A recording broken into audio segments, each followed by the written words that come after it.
बंधू भगिनीनो आणि माझे सर्व तरुण मित्र, काही दिवसा अगोदर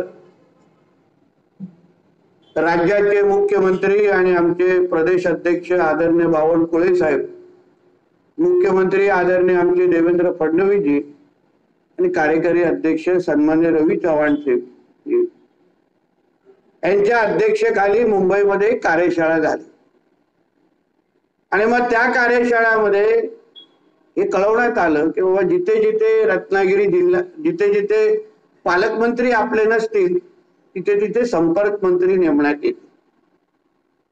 आणि मग जशी जशी नावं वाचत गेले रत्नागिरी जिल्ह्याच्या समोर नितेश राणे हे नाव दिलं गेलं। मी यासाठी सन्मान्य मुख्यमंत्री साहेब असो, आमचे प्रदेश अध्यक्ष साहेब असो आणि खास म्हणजे आमचे कार्यकारी अध्यक्ष रवी चव्हाणजींचं मी आभार मानेन की मला त्यांनी रत्नागिरी जिल्ह्याचे आज संपर्क मंत्री म्हणून मी इथे आज तुमच्या समोर उभा आहे। आज एवढ्या मोठ्या संख्येने तुम्ही आलात, माझं स्वागत सत्कार केलात आणि सत्कार स्वीकारत असताना मला या गोष्टीची जाणीव आहे की तुमच्या सगळ्यांच्या अपेक्षा आज माझ्या खांद्यावर आहे। आज आपल्या जसे राजेशजीने उल्लेख केला की या जिल्ह्याचे खासदार सन्मान्य राणे साहेब आहेत, कार्यकारी अध्यक्ष आपले रवी चव्हाण साहेब झालेले आहेत पक्षाचे आणि आता संपर्क मंत्री म्हणून मी आहे। आणि मी संपर्क मंत्री नेमकं कोणाचा आहे? भारतीय जनता पक्षाचा आहे, फुल स्टॉप, बाकी अजून कोणाचाच नाही। मला अजून कोणाशी काही लेणं देणं नाही।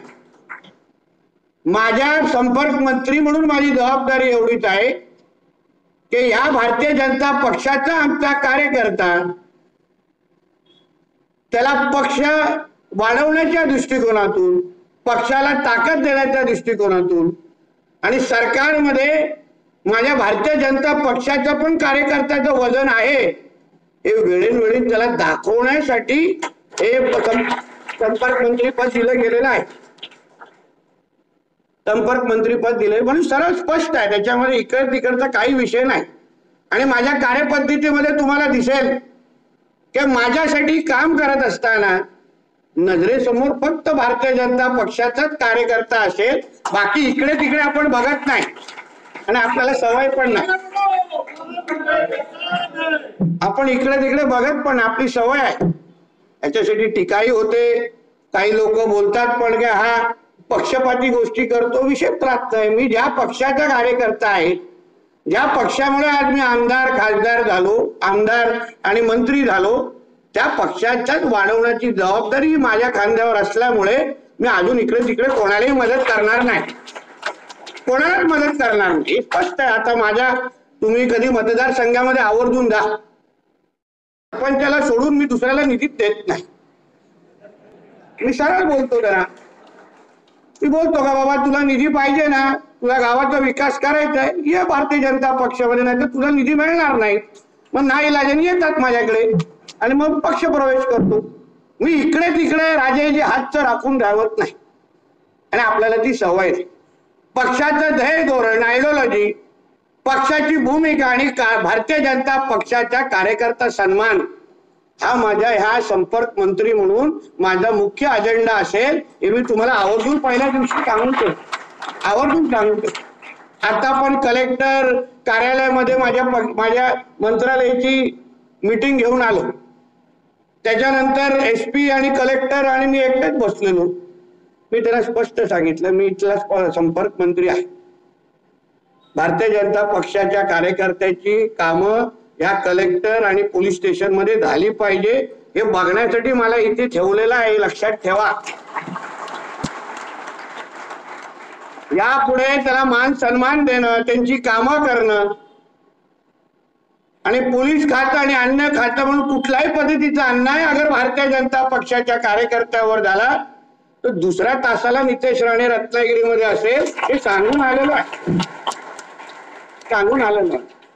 म्हणून आपण इकडे तिकडे न विचार न करता मी माझ्या इकडे उपस्थित असलेल्या प्रत्येक भारतीय जनता पक्षाच्या कार्यकर्त्याला सांगेन तुम्ही आता ताकदीने काम करायला सुरुवात करा.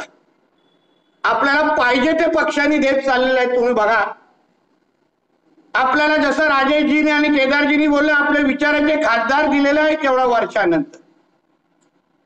आता तुम्हाला संपर्क मंत्री पण दिलं, म्हणजे पक्षाचं नेतृत्व हे तुमच्याबद्दल किती विचार करतं याचा अनुभव तुम्हीच घ्या.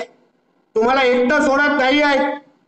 तुम्हाला जिथे जिथे ताकद द्यायला पाहिजे तिथे तिथे पक्षाचं नेतृत्व तुमच्या मागे ताकद उभं करतंय. तुमच्याकडून साधी फक्त एवढी अपेक्षा आहे की भारतीय जनता पक्षाला तुम्ही तळागाळात प्रत्येक घरापर्यंत पोहोचवणं हे तुमची मूळ भूमिका आहे. ही तुमची मूळ भूमिका आहे. आणि हिंदुत्व याला याच्याबरोबर तडजोड होता कामा नये. राजेशजी मी आपल्याला सांगेन, मी हिंदुत्ववादी आहे. मी इकडे तिकडे बघत नाही. तुम्ही जे काय बोललं ते काय मला पटलेलं नाही. मी केदारजींना सांगितलं त्यांचं वैयक्तिक मत आहे, माझं मत नाही बाबा, मला जोडू नका. हिंदू समाज हा माझा केंद्रबिंदू आहे आणि काम करत असताना तेच केंद्रबिंदू असणार, तेच केंद्रबिंदू आहे. आणि त्यांच्याकडे वाकड्या नजरेने बघणारे जे कोण असतील, जे काही जिहादी मानसिकतेचे असतील, मी काय त्यांना सोडणार नाही. तिथेच राहतील. हिंदुत्वादी विचाराचे जेवढे आमचे कार्यकर्ते आहेत त्यांना हेही सांगेन की पक्षाचं काम करत असताना इथे हिंदुत्वाचं आणि हिंदू समाजाचं पण काम आणि त्यांना संरक्षण देणं हे पण सरकारचा मंत्री म्हणून माझी इकडे जबाबदारी आहे. म्हणून त्याही गोष्टी तुम्ही आता गाडी दुसऱ्याने चौथ्या गिअरवर टाका, मी गाडीत बसलेलो आहे, काही चिंता करू नका. चिंता करू नका. कुठलाही लव जिहाद विहाद कुठलाही विषय असतील मी बसलोय. आता मलाही बघायचं आहे. मी बघत होतो की कसे अधिकार भेटतात रत्नागिरीत. मला फार खटकलं जेव्हा आमच्या संघाच्या संचलनावर जेव्हा काही घटना घडली ना, मला ते दिवस फार खटकला. मी आजपर्यंत विसरलेलो नाही. आणि जोपर्यंत त्या समोरच्या वाल्यांना मी परत परत त्यांची आठवण करून देणार नाही ना, तोपर्यंत मी गप्प पण बसणार नाही. हेही तुम्हाला इथे सांग, हेही सांग. शिक्षा भेटेल, पण ती कशी भेटेल, कधी भेटेल हे आता आम्ही ठरवू. फक्त ह्या पद्धतीचं काम पक्ष इथे वाढला पाहिजे, पक्षात ताकदीने वाढला पाहिजे. आम्ही लोक बसतो ना इथे, काही गोष्टीची कमी पडणार नाही, कुठल्याच गोष्टीची कमी पडणार नाही. तुम्ही ग्रामविकास, महसूल जे जे खातं तुम्ही फक्त जिल्हाध्यक्षांना सांगेन, तालुका अध्यक्षांना सांगेन, आमच्या बूथ अध्यक्षांना सांगेन, तुम्ही ती निवेदनं माझ्यापर्यंत पोहोचण्याचा आपण एक व्यवस्थित पद्धतीने आराखडा तयार करू. आठवड्यातून 10 दिवसामध्ये, आता मी सिंधुदुर्गात येतो, तुमच्या रत्नागिरीमध्ये पण आठवड्यातून 1 दिवस मी तुमच्या बरोबर असणार. पक्षात 1 दिवस साठेंकडे असणार, 1 दिवस सावंतांकडे असतात. ते आता कसं टॉस उडवतात ते त्यांच्यावर आहे. आणि कार्यालयामध्ये बसणार आणि कार्यालयामध्ये बसून तुमची जी निवेदनं आहेत तुम्ही माझ्याकडे आणून द्यायची. मी तुम्हाला शब्द देतो, मंत्रालयातून ती सगळी कामं तुमच्याकडून करून देण्याची जबाबदारी माझी आहे. आता मंत्रालयामध्ये तुम्ही जसं जाल इकडे तिकडे बघू नका, डायरेक्ट नितेश राणेच्या कॅबिन मध्ये यायचं आणि बसायचं आणि कामं करून घ्यायची. सांगायचं नितेशजी ही निवेदनं तुम्हाला दिलेली, हे काय झालं, ह्याची अशी निधी आपल्याला भेटली पाहिजे. आता जिल्हा नियोजन असेल, ज्या ज्या समित्या बनतील, मग एसईओचं आमचं काम, आमचे बावनकुळे साहेब आता यादी काढतायत. सगळ्यामध्ये आपण मागत बसायचं नाही. आपला अधिकार त्या यादीमध्ये असेल आणि आपली लोक जिल्हा नियोजन मध्ये पण दिसतील आणि एसईओ मध्ये पण मोठ्या प्रमाणात आकडा दिसेल. जबाबदारी आता आमची सगळ्यांची आहे, म्हणून त्याची तुम्ही बिलकुल चिंता करू नका. आता एकदम आरामात आपलं पक्षाचं काम, कारण का सभासद नोंदणी संदर्भात आमच्या दोन्ही जिल्हाध्यक्षांनी उल्लेख केला. ठीक आहे, आतापर्यंत तुम्ही अतिशय विपरीत परिस्थितीमध्ये काम करताय, तुमच्या घरामध्ये खरंच कौतुक करायला हवं. राजेशजी बरोबर बोलली, कारण काही नसताना तुम्ही लढा देताय. पण आता तुम्ही पक्षाच्या जोमाने कसं काम करता येईल, तळागाळात पक्षाला अजून मजबूतीने कसं घेऊन जाता येईल, सभासद नोंदणीसाठी जी जी ताकद तुम्हाला लागेल ती ताकद उभी करण्यासाठी मी तुमच्या बरोबर उभा राहील, एवढा विश्वास तुम्हाला मी देतो. म्हणून फक्त एका भागात न बसता राजेशजी, साठेजी, मी तुम्हाला सांगेन, आपण चला जिल्हा परिषद निहाय दौरे काढू, शहरामध्ये दौरे काढू, त्या जिल्हा परिषद मध्ये जाऊ, लोकांना विश्वास देऊ, लोकांची काय असेल ते कामं करून देऊ. ज्या ज्या मंत्रालयाकडे त्यांची कामं असतील, जे जी काही निधीची अपेक्षा असेल, आपल्या भारतीय जनता पक्षाच्या विचाराचे जे सरपंच आहेत, ताटेजी आणि सावंतजी, त्यांची यादी तयार करा. त्यांची पहिलं ते एक सरपंचांची असा एक मेळावा घेऊ दोन्ही तुमच्या जिल्ह्यात, आणि मग त्याला सांगायचं की बाबा तुमच्या गावाच्या विकासाच्या दृष्टिकोनातून तुम्हाला जी कामं अपेक्षित आहेत ती निवेदन आता त्यांच्याकडून मागायला सुरू करा, आणि त्या निवेदनानुसार त्यांना कामं त्यांच्यापर्यंत कशी पोहोचवायची ही जबाबदारी आता सरकार म्हणून ही आपली असेल, संपर्क मंत्री म्हणून माझी असेल. हा शब्द तुम्हाला मी या निमित्ताने देतो, शब्द देतो.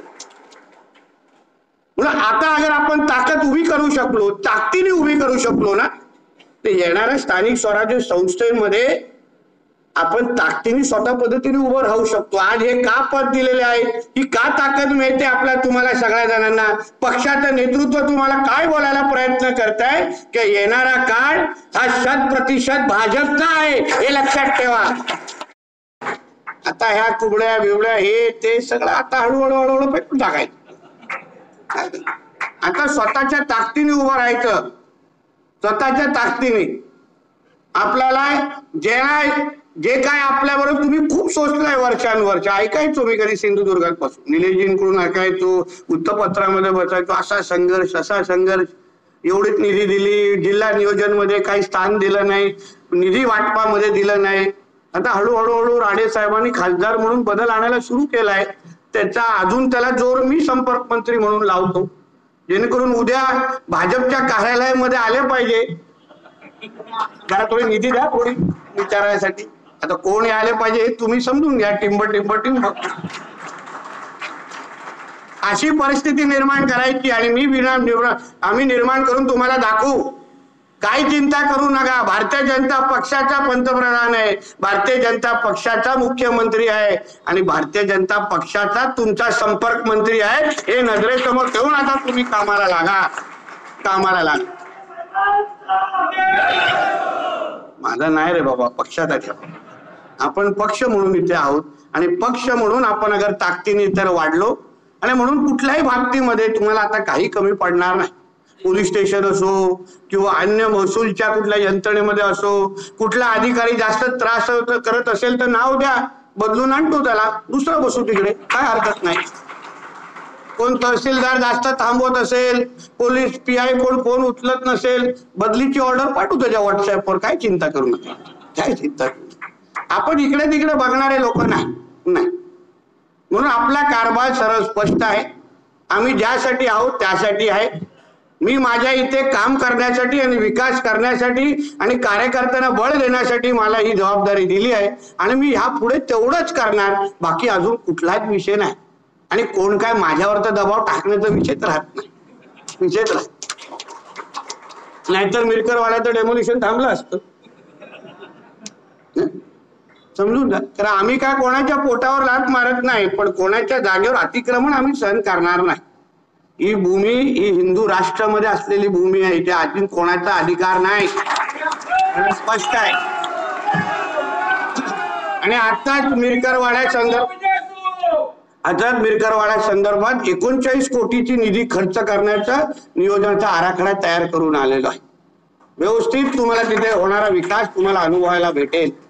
म्हणून जास्त न बोलता परत तुम्हाला सिंधुदुर्गाच्या दिशेने जायचं आणि उद्या सकाळी पुण्याकडे जायचं आहे. म्हणून आपल्याला ह्या निमित्ताने आज फक्त ट्रेलर आणि तुम्हाला भेटण्यासाठी आणि थोडं जरा तुम्हाला कळलं पाहिजे की बाबा संपर्क मंत्रीचे विचार काय आहेत, आणि तुम्ही पण कामाला लागलं पाहिजे यासाठी आलेलं आहे. फार अपेक्षेने आणि जबाबदारीने आमच्या प्रमुखांनी, माझ्या चव्हाण साहेबांनी असो किंवा अन्य आमचे लोकांनी माझ्या खांद्यावर जबाबदारी टाकलेली आहे. आता फक्त आपण सगळेजण एकत्र मिळून ताकदीने काम करूया. कुठे फक्त इथे रत्नागिरीमध्ये नंबर 1 चा कुठला पक्ष असेल तो येणाऱ्या काळामध्ये फक्त भारतीय जनता पक्षच असणार, ही भूमिका आपल्या सगळ्यांची असली पाहिजे, आणि त्याप्रमाणे तुम्ही काम कराल अशी अपेक्षा या निमित्ताने व्यक्त करतो. इथेच थांबतो. जय हिंद, जय महाराष्ट्र आणि जय जय श्रीराम.